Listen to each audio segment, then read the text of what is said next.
स्वागत है आप सभी का। मैं हूं आपके साथ पूजा सचदेवा और आप देख रहे हैं न्यूज 18। इंदौर से खबर की शुरुआत करेंगे। दूषित पानी से मौत के मामले में बड़ा अपडेट। आज सीएम डॉक्टर मोहन यादव इंदौर जाएंगे, अस्पताल में मरीजों से मुलाकात करेंगे, मृतकों के परिजनों से भी सीएम मिलेंगे, दूषित पानी के मामले की रिपोर्ट लेंगे। ये बड़ी खबर आपको दे रहे हैं। दरअसल इंदौर का मामला जहां पर दूषित पानी पीने की वजह से मौत की खबरें सामने आई और अब इस पूरे मामले में मुख्यमंत्री डॉक्टर मोहन यादव बताया जा रहा है कि इंदौर जाएंगे और वहां जाकर जायजा लेंगे। दूषित पानी मौत मामले में ये इस वक्त का बड़ा अपडेट आपको दे रहे हैं। इंदौर जाएंगे आज मुख्यमंत्री और जो मरीज अस्पताल में भर्ती हैं उनसे भी मुलाकात करेंगे।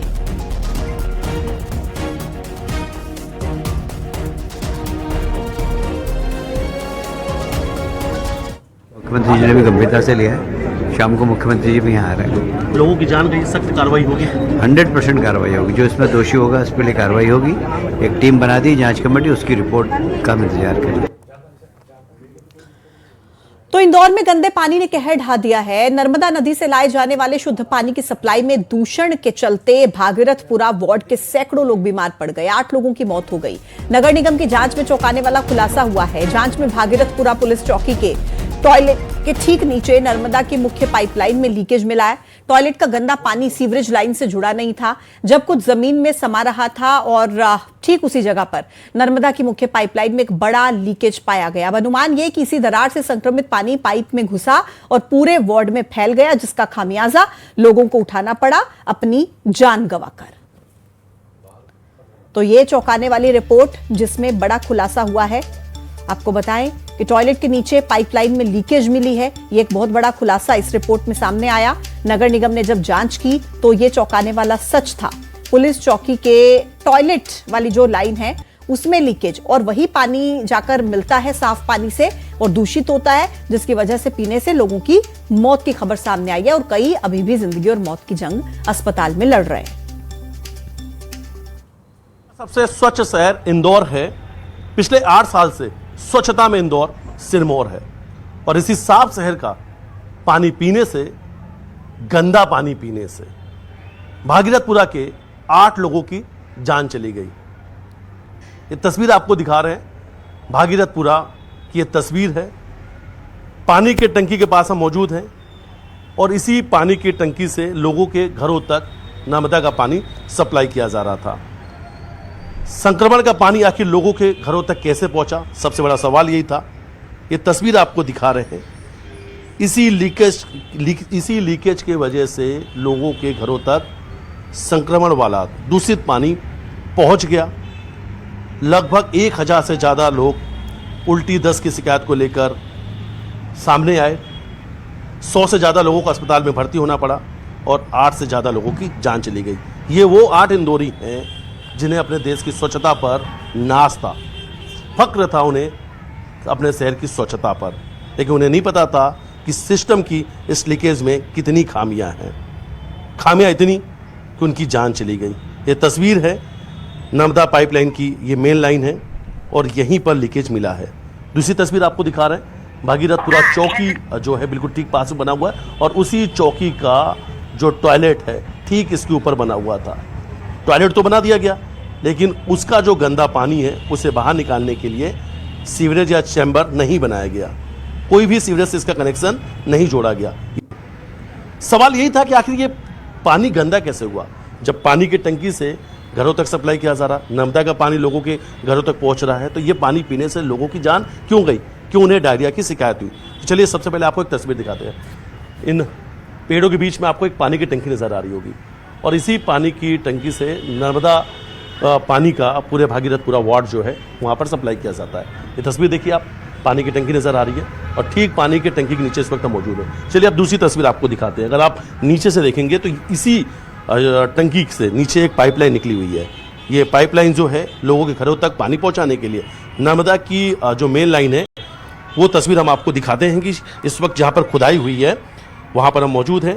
और ये तस्वीर देखिए कि यहाँ से इस वक्त अगर आप जो देख रहे हैं ये नर्मदा की मेन पाइपलाइन है और यहीं से पानी लोगों के घरों तक पहुँच रहा था। जहाँ पर ये जॉइंट है यहीं पर लीकेज था, लीकेज नीचे था और ठीक ऊपर अगर आप देखेंगे तो भागीरथपुरा चौकी है और चौकी का ये टॉयलेट है और टॉयलेट भी ठीक इसके ऊपर बना दिया गया और जहां पर ये गंदा पानी गिर रहा था वहीं पर लीकेज था, यानी वहीं से लोगों के घरों तक पानी जा रहा था। वो साफ पानी में ये गंदा पानी मिला और संक्रमण जो है लोगों के घरों तक पहुंच गया, जिसकी वजह से सैकड़ों लोग बीमार हुए, 8 बेगुनाह लोगों की जान चली गई। और सबसे हैरानी की बात है कि जब इस पर सवाल किया गया जनप्रतिनिधियों से, उनके भी काफ़ी हैरान कर देने वाले बयान सामने आए। खुद मंत्री कैलाश विजयवर्गीय ने जो बयान दिया वो काफ़ी हैरान कर देने वाला था। इंदौर के भागीरथपुरा में उस वक्त हाहाकार मच गया जब दूषित पानी पीने की वजह से लोगों की जान जाने लगी। दिन और रात लगातार गलियों में एम्बुलेंस दौड़ रही थी, हर घर से शिकायत आ रही थी कि उनके परिवार के लोग बीमार हो रहे हैं, उल्टी दस्त की वजह से उनके परिवार के लोगों की हालत गंभीर होती जा रही है।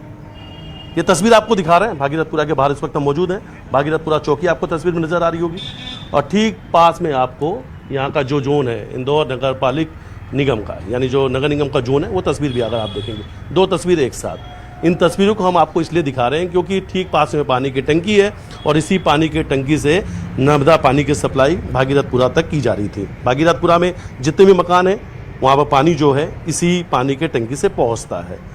ये तस्वीर अगर आप देख रहे हैं तो ये भागीरथपुरा चौकी बनी है। चलिए और एक तस्वीर आपको दिखाते हैं कि अगर अंदर की तरफ आप चलेंगे तो चौकी है और चौकी के ठीक पीछे की तरफ चौकी का टॉयलेट बन गया। ये तस्वीर देखिए, और जब लोगों की जान जा रही थी, लोग बीमार हो रहे थे, हाहाकार मचा, उसके बाद नगर निगम का बड़ा एक्शन शुरू होता है और ठीक उसी जगह पर खुदाई की जाती है जहां पर लीकेज था।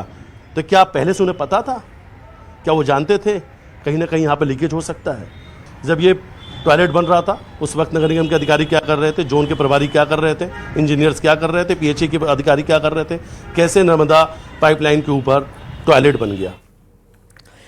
अब खबर रायपुर से है। साय कैबिनेट की अहम बैठक हुई जिसमें साय की अध्यक्षता में, मुख्यमंत्री विष्णुदेव साय की अध्यक्षता में कई बड़े फैसले लिए गए। रायपुर में पुलिस कमिश्नर प्रणाली लागू होगी। 23 जनवरी से रायपुर में पुलिस कमिश्नर प्रणाली लागू होगी। रायपुर महानगरी में लागू होगी ये व्यवस्था। डेप्यूटी सीएम अरुण साव ने जानकारी दी है। 5500 रुपए प्रति मानक बोरा तेंदुपत्ता की खरीदारी होगी। ये बड़ी खबर आपको दे रहे हैं। सीएम साय की अध्यक्षता में कई बड़े डिसीजंस लिए गए हैं, जिसमें से एक का पुलिस कमिश्नर प्रणाली को लेकर है। 23 जनवरी से पुलिस कमिश्नर प्रणाली लागू होगी। लघु वनोपज के क्रय, भंडारण, प्रसंस्करण, मूल्य संवर्धन और विपणन के लिए एक बार के लिए 30 करोड़ रुपए की ब्याज मुक्त राशि देने का निर्णय लिया गया। मंत्रिपरिषद ने छत्तीसगढ़ राज्य अंत व्यवसायी सहकारी वित्त एवं विकास निगम द्वारा राज्य शासन की प्रत्याभूति गारंटी पर लिए गए ऋणों के संबंध में महत्वपूर्ण निर्णय लेते हुए इसके लिए राज्य शासन द्वारा 55 करोड़ 69 लाख रुपये का बजट प्रावधान कर 5 राष्ट्रीयकृत निगमों से लिए गए ऋणों की पूर्ण राशि वापस करने का अनुमोदन किया गया। अभिषेक शुक्ल इस वक्त हमारे साथ कनेक्ट है, उनसे हम ज्यादा जानकारी ले लेते हैं। अभिषेक जी, क्या जानकारी मिल रही है? क्योंकि बहुत बड़े डिसीजन है पुलिस कमिश्नर प्रणाली को लेकर, खास तौर पर जो 23 जनवरी से छत्तीसगढ़ में लागू होगी। क्या नए बदलाव छत्तीसगढ़ में दिखेंगे?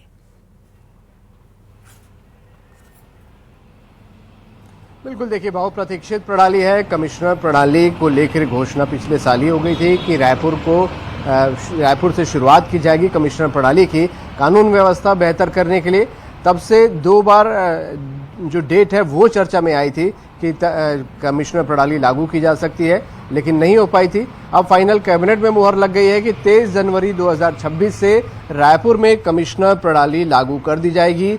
और बहुत लंबे समय से लोगों को इंतजार था, उत्सुकता भी है, क्योंकि पहली बार छत्तीसगढ़ में ये कमिश्नर प्रणाली किसी जिले में लागू होने जा रही है। लॉ एंड ऑर्डर बहुत बेहतरीन होगा माना जा रहा है इससे। कंट्रोल यहाँ पर राजधानी बने छत्तीसगढ़ को 25 साल हो चुके हैं और तब से लगातार इन बातों को कहा जा रहा था कमिश्नर प्रणाली को लेकर कि लॉ एंड ऑर्डर की स्थितियाँ बिगड़ती हैं या फिर बहुत डिले हो जाती है कई बार प्रोसेस में। और माना जा रहा है कि कमिश्नर प्रणाली लागू होने के बाद इसमें तेज़ी आएगी, निर्णय तेजी से हो पाएंगे, लॉ एंड ऑर्डर बेहतर होगा। तो कई राज्यों में भ्रमण भी किया था यहाँ पर दल जो एक बनाया गया था अधिकारियों का कमिश्नर प्रणाली पर विचार विमर्श के लिए और समझने के लिए। तो उड़ीसा की जो कमिश्नर प्रणाली बेहतर मानी जा रही थी, माना जा रहा है कि उससे बहुत सारे जो रूल्स हैं अडॉप्ट किए गए हैं यहाँ पर लागू करने के लिए। तो 23 जनवरी से इन तमाम नियमों के साथ कमिश्नर प्रणाली लागू कर दी जाएगी। फाइनल डेट पर मुहर यहाँ पर लग गई है आज कैबिनेट में। कई बड़े डिसीजन के बीच ये बड़ा डिसीजन साल के जाते जाते, और जल्द ही नए कमिश्नर का जो नाम चल रहा है दौड़ में, बहुत से आईजी